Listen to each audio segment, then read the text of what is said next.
ಮೊದಲು crude oil price ಜಾಸ್ತಿ ಆಯಿತು.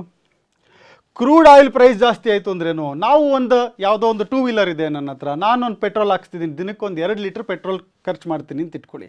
90 ರೂಪಾಯಿ ಪರ್ ಲೀಟರ್ ಇದ್ದಿದ್ದು 100 ರೂಪಾಯಿ ಆಯಿತು ನನಗೆ. ಅಂದರೆ ದಿನಕ್ಕೆ 20 ರೂಪಾಯಿ ಜಾಸ್ತಿ ಆಯಿತು ನನಗೆ ಇದು ಜಾಸ್ತಿ ಆಯಿತು ಅಂದರೆ ಫ್ಯೂಯಲ್ ಪ್ರೈಸ್ ಜಾಸ್ತಿ ಆಯಿತು. ಅಂದರೆ ನಾನು ಏನು ಆಫೀಸ್ಗೆ ಹೋಗಿ ಬರ್ತಾ ಇದ್ದೆ ಅದರದ್ದು ಕಾಸ್ಟು ನನಗೆ ಆಲ್ರೆಡಿ 10% 15% ಜಾಸ್ತಿ ಆಯಿತು ಪ್ರತಿ ದಿನದ ಕಾಸ್ಟು.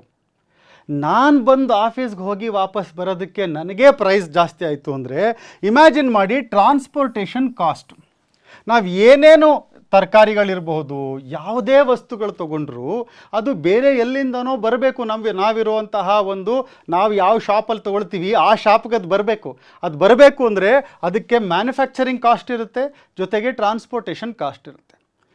ಟ್ರಾನ್ಸ್ಪೋರ್ಟೇಷನ್ ಕಾಸ್ಟ್ ನಿಮ್ಮ ತರಕಾರಿಗಳು ಹೋಲ್ಸೇಲ್ ಮಾರ್ಕೆಟಿಂದ ನಾರ್ಮಲ್ ಮಾರ್ಕೆಟಿಗೆ ಬರೋದಕ್ಕೆ ಟ್ರಾನ್ಸ್ಪೋರ್ಟೇಷನ್ ಕಾಸ್ಟ್ 20% ಜಾಸ್ತಿ ಆದರೆ ನೀವು ತಗೊಳ್ಳುವಂತಹ ಏನು ಬೀನ್ಸು, ಕ್ಯಾರೆಟು, ಆಲು ಪ್ರತಿಯೊಂದು 10, 15, 20% ಜಾಸ್ತಿ ಆಗುತ್ತೆ. ಅಂದರೆ ಫುಡ್ ಪ್ರೈಸಸ್ ಜಾಸ್ತಿ ಆಯಿತು. ಸೊ ಇದು ಒಂದು ಜಾಸ್ತಿ ಆದರೆ, ಯಾಕೆಂದರೆ ಟ್ರಾನ್ಸ್ಪೋರ್ಟೇಷನ್ ಅನ್ನೋದು ಪ್ರತಿಯೊಂದು ಪ್ರಾಡಕ್ಟಲ್ಲೂ ಆ್ಯಡ್ ಆಗುವಂತಹ ಕಾಸ್ಟ್ ಅದು. ಹಾಗಾಗಿ ಪ್ರತಿಯೊಂದು ನೀವು ಏನೇನು ತೊಗೊಳ್ತೀರ, ಅದು ಬಟ್ಟೆ ಇರ್ಬೋದು, ಮ್ಯಾನುಫ್ಯಾಕ್ಚರ್ಡ್ ಪ್ರಾಡಕ್ಟ್ಸ್ ಆಗ್ಬೋದು, ಸರ್ವಿಸಸ್ ಇರ್ಬೋದು, ಪ್ರತಿಯೊಂದು ಕೂಡ ಜಾಸ್ತಿ ಆಗುತ್ತೆ ಇನ್ಫ್ಲೇಷನ್ನು. ಈ ಇನ್ಫ್ಲೇಷನ್ ಅಂದರೆ ಇವಾಗ ನಮಗೇನಿದೆ 4.1% ಇಸ್ ಕನ್ಸ್ಯೂಮರ್ ಪ್ರೈಸ್ ಇಂಡೆಕ್ಸ್ ಅಂತೀವಿ, CPI ಇನ್ಫ್ಲೇಷನ್. ಅಥವಾ ಎಂಡ್ ಯೂಸರ್, ಒಬ್ಬ ಕಸ್ಟಮರ್ ಆದವನು ಎಷ್ಟು ಪ್ರೈಸ್ ರೈಸ್ನ ಅನುಭವಿಸ್ತಾ ಇದ್ದಾನೆ ಅನ್ನೋ ಒಂದು ಇಂಡಿಕೇಟರ್ ಇದು CPI ಅಂತ ಕರಿತೀವಿ. ಈ CPI 4.1% ಇದೆ.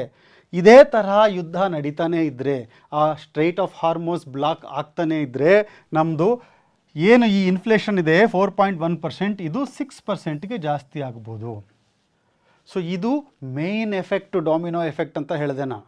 ಸೊ ಇದು ಜಾಸ್ತಿ ಆದರೆ ನಮ್ಮ ಜನಜೀವನ, ಇದೇನೋ ಹೇಳ್ತಾ ಇದ್ದೀರಾ ಸರ್ ಇದೆಲ್ಲ ಇನ್ಕ್ರೀಸ್ ಆಗ್ತಾ ಇದೆ ಸರಿ, ನಮ್ಮ ಪಾಕೆಟಲ್ಲಿ ಮಂತ್ ಆನ್ ಮಂತು ಅದು ಯಾವ ಥರ ಇನ್ಕ್ರೀಸ್ ಆಗುತ್ತೆ ಅದನ್ನು ನಾನು ನಿಮಗೆ ತೋರಿಸ್ತೀನಿ ಬನ್ನಿ. ಒಂದು ಸಾಮಾನ್ಯವಾದ ಮಿಡ್ಲ್ ಕ್ಲಾಸ್ ಫ್ಯಾಮಿಲಿ ತೊಗೊಳ್ಳೋಣ, ಒಂದು ಫ್ಯಾಮಿಲಿ ಬಜೆಟ್ ಅಂತ ತಿಳ್ಕೊಳ್ಳೋಣ. ಸಾಮಾನ್ಯವಾಗಿ ನಿಮಗೆ ಈ ಥರ ಒಂದು ಇನ್ಫ್ಲೇಷನ್ ಇನ್ಕ್ರೀಸ್ ಆಗ್ತಾ ಇದೆ ಅಂದರೆ ನಾವು ಏನು ಪೆಟ್ರೋಲಿಗೆ ಖರ್ಚು ಮಾಡ್ತಿದ್ದೀವಿ ಆ ಪೆಟ್ರೋಲ್ ಖರ್ಚು 600 ರೂಪಾಯಿ ಜಾಸ್ತಿ ಆಗಬಹುದು. ಮತ್ತು ನಾವೇನು ಗ್ರಾಸರೀಸು, ಅಕ್ಕಿ, ಬೇಳೆ ಇದೆಲ್ಲ ತೊಗೊಳ್ತಾ ಇದ್ದೀವಿ, ಅದೊಂದು 800 ರೂಪಾಯಿ ಜಾಸ್ತಿ ಆಯಿತು ಅಂತ ಇಟ್ಕೊಳ್ಳೋಣ. ಅದೇ ಥರ ಈ ಒಂದು ಎಡಿಬಲ್ ಆಯಿಲು ಅದೊಂದು 200 ರೂಪಾಯಿ ಜಾಸ್ತಿ ಆಯಿತು. LPG ಅಂತೂ ಆಲ್ರೆಡಿ ಜಾಸ್ತಿ ಆಗಿಬಿಟ್ಟಿದೆ 50 ರೂಪಾಯಿ, ಅದು ಸಿಗ್ತಾ ಕೂಡ ಇಲ್ಲ, ಡಿಲೇ ಆಗ್ತಾ ಇದೆ, ಬರುವಂತಹ ಸಾಧ್ಯತೆಗಳಿದೆ. ಮತ್ತು ಎಲೆಕ್ಟ್ರಿಸಿಟಿ ಇಂಡೈರೆಕ್ಟಾಗಿ ಇನ್ಕ್ರೀಸ್ ಆಯಿತು. ಸೊ ಇದೆಲ್ಲ ಆಯಿತು ಅಂತ ನೀವು ಇದನ್ನೆಲ್ಲನೂ ಆ್ಯಡ್ ಮಾಡಿದ್ರೆ ತಿಂಗಳಿಗೆ 1800 ರೂಪಾಯಿ ಜಾಸ್ತಿ ಆಗುತ್ತೆ. ಏನು ನಮ್ಮ ತಿಂಗಳ ಖರ್ಚು. ತಿಂಗಳಿಗೆ 1800 ರೂಪಾಯಿ ಅಂದರೆ ವರ್ಷಕ್ಕೆ 21,600 ರೂಪಾಯಿ. ಜಸ್ಟ್ ರಫ್ ಎಸ್ಟಿಮೇಟ್ ನಾನು ಹೇಳ್ತಾ ಇರೋದು. ಯೋಚನೆ ಮಾಡಿ, ತಿಂಗಳಿಗೆ ಒಂದು 15-20 ಸಾವಿರ ರೂಪಾಯಿ ಸಂಪಾದನೆ ಮಾಡುವಂತಹ ಫ್ಯಾಮಿಲಿಗೆ ಸಡನ್ನಾಗಿ ಒಂದು 2,000 ರೂಪಾಯಿ ಜಾಸ್ತಿ ಆದರೆ ಎಷ್ಟು ಕಷ್ಟ ಆಗುತ್ತೆ. ಸೊ ಇದೆಲ್ಲ ಜಾಸ್ತಿ ಆಗ್ತಾ ಇದೆ. ಗೌರ್ಮೆಂಟ್ ಏನು ಮಾಡ್ತಾ ಇದೆ ಅಂತ ಕೇಳ್ತೀರಾ? ಹೌದು, ಗೌರ್ಮೆಂಟ್ನ ಮುಖ್ಯವಾದ ಕೆಲಸ ಏನು, ಸರ್ಕಾರದ ಕೆಲಸ ಅಂದರೆ ಈ ಏನು ಇನ್ಫ್ಲೇಷನ್ ಜಾಸ್ತಿ ಆಗ್ತದೆ ಇದನ್ನು ಕಂಟ್ರೋಲ್ ಮಾಡಬೇಕು. ಅದಕ್ಕೆ ಅಂತಲೇ ಒಂದು ಸಂಸ್ಥೆ ಇದೆ, reserve bank of India, RBI. ಬರೀ ನೋಟ್ ಪ್ರಿಂಟ್ ಮಾಡೋದಷ್ಟೇ ಅವ್ರ ಕೆಲಸ ಅಲ್ಲ, ಮುಖ್ಯವಾದ RBIನ ಕೆಲಸ ಏನು ಅಂದರೆ ಈ ಇನ್ಫ್ಲೇಷನ್ನ ಕಂಟ್ರೋಲ್ ಮಾಡಬೇಕು. RBI ಏನು ಮಾಡ್ತಾ ಇದೆ, ಏನು ಸಾಧ್ಯತೆಗಳಿದೆ, ಏನು ಮಾಡಲಿಕ್ಕೆ ಸಾಧ್ಯ ಅದನ್ನು ನೋಡೋಣ ಬನ್ನಿ. ಸೊ RBIಗೆ ಡೈಲೆಮಾ ಇಲ್ಲ. ಡೈಲೆಮಾ ಆದರೆ ಇದನ್ನು ಮಾಡಬೇಕು ಅದನ್ನು ಮಾಡಬೇಕು ಅಂತ. ನಾವಿದನ್ನು RBI ಟ್ರೈಲೆಮಾ ಅಂತಾರೆ. ಯಾಕೆಂದರೆ 3 ಥರದ ಸಮಸ್ಯೆ ಇದೆ RBIಗೆ. ಅಂದರೆ ನೀವು ನೋಡಬೇಕು, ಪ್ರತಿಯೊಂದು ನಾವು ಅಂದ್ಕೊಳ್ತೀವಿ ಬಹಳ ಸುಲಭ, ಏನೋ ಟ್ಯಾಕ್ಸ್ ಕಟ್ಬಿಡ್ತೀವಿ, ಇದೇನೋ ಸರ್ಕಾರ ಎಲ್ಲನೂ ಸರಿ ಮಾಡಿಬಿಡಬೇಕು ಅಂದರೆ ಬಹಳ ಕಷ್ಟ ಇದೆ ಸರ್ಕಾರಕ್ಕೆ ಕೂಡ. ಯಾಕೆ ಅಂತ ಹೇಳ್ತೀನಿ ನೋಡಿ.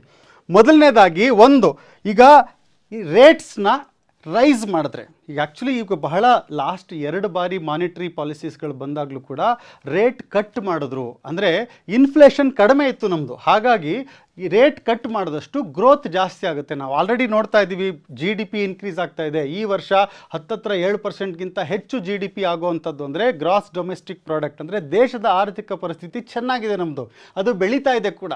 ಹಾಗಾಗಿ ಇನ್ಫ್ಲೇಷನ್ನು ಕಡಿಮೆ ಇದೆ. ಹಾಗಾಗಿ ರೇಟನ್ನು ಕಟ್ ಮಾಡಿದ್ರೆ, ಅಂದರೆ ಇಂಟ್ರೆಸ್ಟ್ ರೇಟ್, ಬ್ಯಾಂಕಲ್ಲಿ ನಿಮಗೇನು ಇಂಟ್ರೆಸ್ಟ್ ರೇಟ್ ಇದೆ ಡಿಪಾಸಿಟ್ಸ್ಗೆ, ಅದನ್ನು ಕಡಿಮೆ ಮಾಡಿದಷ್ಟು ಏನಾಗುತ್ತೆ, ಹೆಚ್ಚು ಜನ ಸರ್ಕ್ಯುಲೇಷನ್ ಜಾಸ್ತಿ ಆಗುತ್ತೆ, ಅದರಿಂದ ಗ್ರೋತ್ ಆಗುತ್ತೆ ಅನ್ನೋದು ಒಂದು ಕಾಮನ್ ಪ್ರಿನ್ಸಿಪಲ್ ಎಕನಾಮಿಕ್ಸಲ್ಲಿ. ಸೊ ಇವಾಗ ಏನಾಗ್ತಾ ಇದೆ, ಇನ್ಫ್ಲೇಷನ್ ಜಾಸ್ತಿ ಆಗ್ತಾ ಇದೆ, ಹಾಗಾಗಿ ರೇಟ್ ಕಟ್ ಮಾಡೋಣ ಅಂದರೆ ಆಗಕ್ಕೆ ಸಾಧ್ಯ ಇಲ್ಲ. ಯಾಕೆಂದರೆ ಆಲ್ರೆಡಿ ಇನ್ಫ್ಲೇಷನ್ ಜಾಸ್ತಿ ಆಗ್ತದೆ, ಇನ್ನೂ ರೇಟ್ ಕಟ್ ಮಾಡಿದ್ರೆ ಇನ್ನೂ ಇನ್ಫ್ಲೇಷನ್ ಜಾಸ್ತಿ ಆಗುತ್ತೆ.